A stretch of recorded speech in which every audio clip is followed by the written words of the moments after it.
السلام علیکم ورحمۃ اللہ وبرکاتہ۔ الحمدللہ کفا وسلام علی عبادہ الذین اصطفی، اما بعد۔ محترم ناظرین کرام، ایک اہم موضوع ٹاپک لے کر آپ لوگوں کے سامنے حاضر ہوں۔ کیا طلاق والی ہونا عیب کی بات ہے؟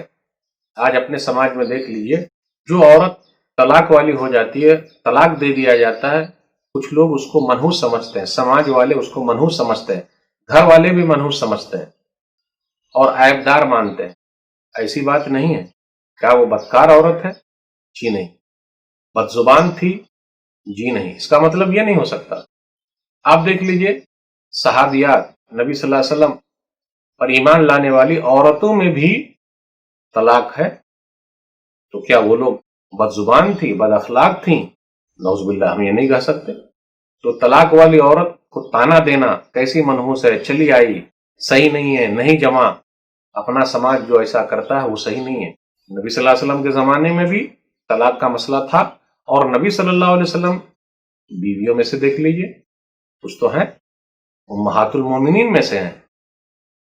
زید بن حارثہ رضی اللہ تعالیٰ عنہ کی بیوی جو تھی زینب بنت جہش رضی اللہ تعالیٰ عنہ، جو ام المومنین ہے ہم لوگوں کی، تو طلاق تو ان سے ہی ہوئی تھی، زید بن حارثہ رضی اللہ تعالیٰ عنہ سے۔ اس کے بعد نبی صلی اللہ علیہ وسلم نے شادی کی تو ام المومنین بن گئی، تو وہ تو طلاق یافتہ تھی، طلاق دے دیا گیا تھا، تو نعوذ باللہ ان کو غلط کہا جا سکتا ہے؟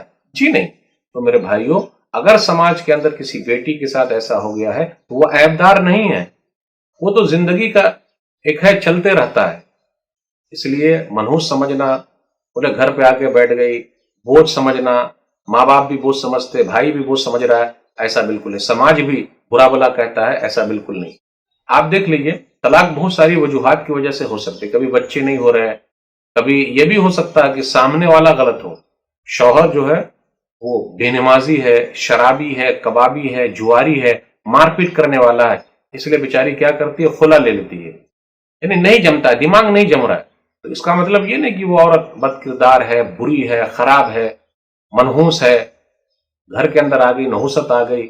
جی نہیں، ایسا سوچنا بالکل غلط ہے کہ وہ منحوس ہے، عیبدار ہے، ایسا سوچنا بالکل غلط ہے۔ ہمیں اور آپ کو اپنی سوچ بدلنی چاہیے کہ بھئی یہ سماج کا حصہ ہے، وہ چلتے رہتا ہے۔ کیا کبھی آپ نے دیکھا کہ مرد کو کوئی بولتا ہے کہ یہ طلاق والا مرد ہے؟ بولا کیا؟ ارے مرد بھی تو غلط ہو سکتا ہے، بد کردار، برا ہے، عیبدار ہے، ایسا کسی نے کہا نہیں؟ تو یہ سوچ عورت کے لیے کیوں نہیں ہونی چاہیے نا؟ دوہرا معیار کیوں نہیں ہونا چاہیے نا؟ اللہ ہم سب کو صحیح سمجھ عطا فرمائے، آمین۔ والسلام علیکم ورحمۃ اللہ وبرکاتہ۔